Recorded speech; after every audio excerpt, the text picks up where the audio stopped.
വിറ്റു ഇടല്ലേ വിൽപ്പന എന്താണ് ഏത് അലിഫ് അലിഫ് നമ്മുടെ എഴുത്തില് എന്തുണ്ട് അലിഫ് വരുന്നുണ്ട് അതിനാണല്ലേ നമ്മുടെ വിസാലത്ത് വരുന്നില്ല ആദ്യം വരുന്നുണ്ട് എന്ന പോലെ തന്നെ ഇതിൽ നമുക്ക് വരുന്ന ശരിക്കൊക്കെ അലിഫ് തന്നെയുണ്ട് പക്ഷെ ഇതിന്റെ അസിലെന്താണ്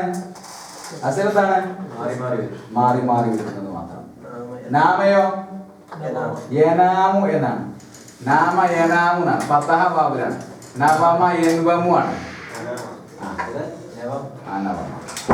അപ്പൊ നോക്കിയേ ഇപ്പൊ ഇത്രയും വെർബുകൾക്ക് അതായത് മധ്യത്തിൽ ഇല്ലത്തിന്റെ അക്ഷരമുള്ള ഫീലുകൾക്ക് പറയുന്ന പേരാണത് അൽ അജ്വഫ് അജ്വഫ് അജ്വഫ് അജ്വഫ് അജ്വഫ് എന്താണ് മാകാന വസതഹു ഹർഫ ഇല്ല മാകാന വസതുഹു ഹർഫ ഇല്ല ഇതാണ് ശരിക്കും മധ്യത്തിൽ ഇല്ലത്തിന്റെ അക്ഷരമുള്ളത് എന്നർത്ഥം മധ്യത്തിൽ ഇല്ലത്തിന്റെ അക്ഷരമുള്ളത് അപ്പൊ നമുക്ക് പിന്നെ ഇവിടെ നമുക്ക് അവസാനിപ്പിക്കാം ബാക്കി മൂന്നെണ്ണം നമുക്ക് ഇൻഷാല്ലാ അടുത്ത ദിവസം നമുക്ക് പറയാം അപ്പൊ പറഞ്ഞിടത്തോളം ഇല്ല എന്തെങ്കിലും വല്ല സംശയങ്ങൾ ഉണ്ടെങ്കിൽ നമുക്ക് തീർക്കാം എന്നിട്ട് നമുക്ക് അവസാനിപ്പിക്കുകയും ചെയ്യാം ഇതിനൊക്കെ അമറുകൾ നമുക്ക് ഉണ്ടാക്കാൻ കഴിയണം ഈ പറഞ്ഞ സ്വഹീഹായ സാലിമായിരുന്നാലും മഹ്മൂദായിരുന്നാലും മുളഅഫായിരുന്നാലും അതേപോലെ തന്നെ മുഅ്തലിൽ അൽ-ഫിഅൽ മുഅ്തലിൽ നമ്മൾ പറയുന്ന മിസാലായിരുന്നാലും അജ്വഫ് ആയിരുന്നാലും ഇനി നാഖിസ് എന്നൊരു ഒരു വിഭാഗം വരുന്നുണ്ട്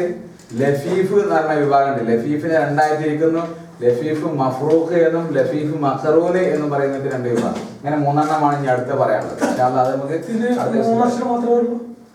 എങ്ങനെ അടിസ്ഥാന അക്ഷരങ്ങളെ പരിഗണിച്ചിട്ടാണ് ഇത് പറയുന്നത് അടിസ്ഥാന എന്ത് ചെയ്യാൻ പറ്റില്ല നമ്മളെ പിന്നെ മസീദായ ഫീലുകളെ ഇതിൽ എന്ത് ചെയ്യില്ല ഇനി എന്തെങ്കിലും അവ്യക്തമായത് വല്ലതും ഉണ്ട് എങ്കിൽ നമുക്ക് പറയാം ഇല്ലെങ്കിൽ നമുക്ക് ഇൻഷാ അല്ലാഹ് ഇവിടെ നമുക്ക് അവസാനിപ്പിക്കുകയും ചെയ്യാം മസ്ജിദിന് ഉദാഹരണം പറഞ്ഞാല് ഇപ്പോ പിന്നെ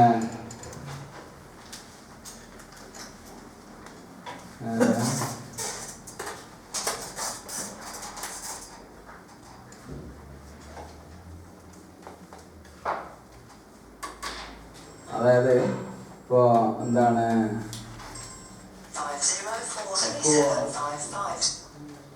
എല്ലാത്തിന് അക്ഷരങ്ങളുള്ള വരുന്ന നിങ്ങൾ പറയണത് നിങ്ങൾ ഉദ്ദേശിച്ച അതല്ലേ പിന്നെ നിങ്ങൾ പറഞ്ഞതല്ലേ അല്ല നിങ്ങൾ ഏത് മജീദ് ഉദാഹരണം തന്നെ അതെ മജീദ് നമ്മൾ നാമക്ഷരമുള്ളത് പിന്നെ ഒരു ഉദാഹരണം പറഞ്ഞ ഫഅലയാണെങ്കിൽ അത് അഫ്അല എന്ന് പറയാം അതേപോലെ തന്നെ ഫഅല എന്ന് പറയാം ഫഅല എന്ന് പറയാം അഫ്അല ഫഅല ഫഅല അതേപോലെ തന്നെ തഫഅല അതേപോലുള്ള പേരുകളാണ്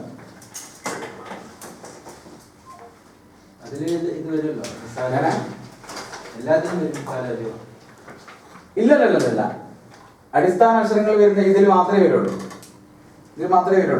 മിസാലി അജ്വഫ് എന്ന് പറയുന്നത് അതിൽ മാത്രമേ വരുള്ളൂ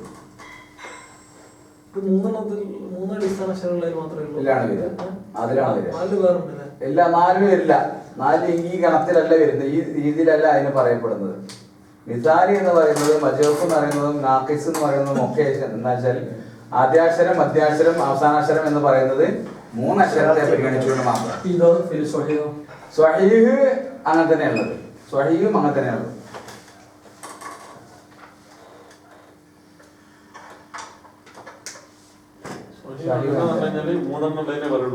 അതെ മൂന്നെണ്ണം ഈ മുളഅഫോ അല്ലെങ്കിൽ മഹ്മൂസോ ഇല്ലാത്ത ഫീലുകൾ മുളഅഫോ അല്ലെങ്കിൽ തളഈഫോ ഹംസയോ ഇല്ലാത്ത ഫീലുകൾ അതിനാണ് നമ്മൾ എന്ത് പറയാ സ്വഹീഹായ ഫിഅല് എന്ന് പറയുക. അപ്പൊ ഇൻഷാ അല്ലാഹ് നമ്മൾ ഇനി നമുക്ക് ചെയ്യേണ്ടതെന്ന് വെച്ചാൽ പിന്നെ അടുത്ത പിന്നെ ഒരു ഹോംവർക്ക് നമ്മൾ ഉണ്ടാകണം എങ്കിലേ നമുക്ക് എന്ത് ചെയ്യുള്ളൂ അത് ക്ലിയർ ആക്കി വരാൻ പറ്റുള്ളൂ. എന്താണ് ഹോംവർക്ക് എന്ന് ചോദിച്ചാൽ ഒരു സൂറത്ത് ഏത് സൂറത്താ കൊടുക്കണ്ടേ ആദ്യത്തെ അല്ല അവസാനത്തെ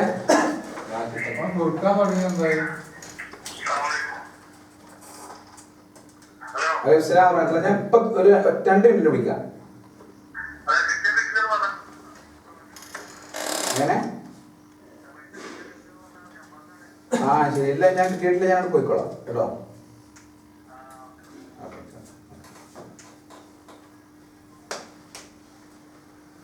അപ്പോ പിന്നെ ആദ്യത്തെ അവസാനത്തെ ഒരു 10 10 എങ്ങനെ നമ്മളോട് പഠിക്കുന്ന സൂറത്താക്കണം. സൂറത്ത് സുമറോ ആകണമെന്നില്ല. എങ്ങനെ കൊടുക്കാൻ തുടങ്ങിയിട്ടുണ്ട്. അത് ഇതൊരു അല്പമാണ് ആയി കഴിഞ്ഞിട്ട് നമുക്ക് ആരംഭിക്കുമ്പോൾ ഉണ്ടാകുന്ന വെച്ചാൽ ഒന്നുകൂടി ഒരു എളുപ്പം കിട്ടും. അതിന് വേണ്ടിയിട്ട് ഞാൻ നിർത്തി വെച്ചാണ്. പക്ഷെ അത് നമുക്ക് അവസാനത്തെ സൂറത്തിലെ ഒരു 15 സൂറത്ത് നമുക്ക് നോക്കാം. 15 സൂറത്തിലുള്ള പേരുകൾ ഈ ഗണത്തിൽ വരുന്ന സൂറത്തുകളെ നമുക്കൊന്ന് പരിശോധിച്ചു.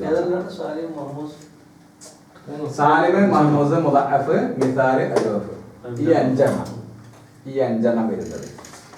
ഓക്കെ, അപ്പൊ നമുക്കൊന്ന് ഇൻഷാ അല്ലാഹ് ഉദാഹരണങ്ങളിലേക്ക് പോകുമ്പോൾ അത് കൂടുതൽ കാര്യങ്ങൾ മനസ്സിലാക്കാനും പഠിക്കാനും സാധിക്കും. ആ നിലയ്ക്ക് പഠിക്കാനുള്ള ഒരു എളുപ്പം നമുക്ക് ഇതിലൂടെ അല്ലാഹു നൽകുമാറാവട്ടെ. സുബ്ഹാനക അല്ലാഹുമ്മ വബിഹംദിക അശ്ഹദു അല്ലാ ഇലാഹ ഇല്ല അൻത അസ്തഗ്ഫിറുക വ അത്തൂബു ഇലൈക്.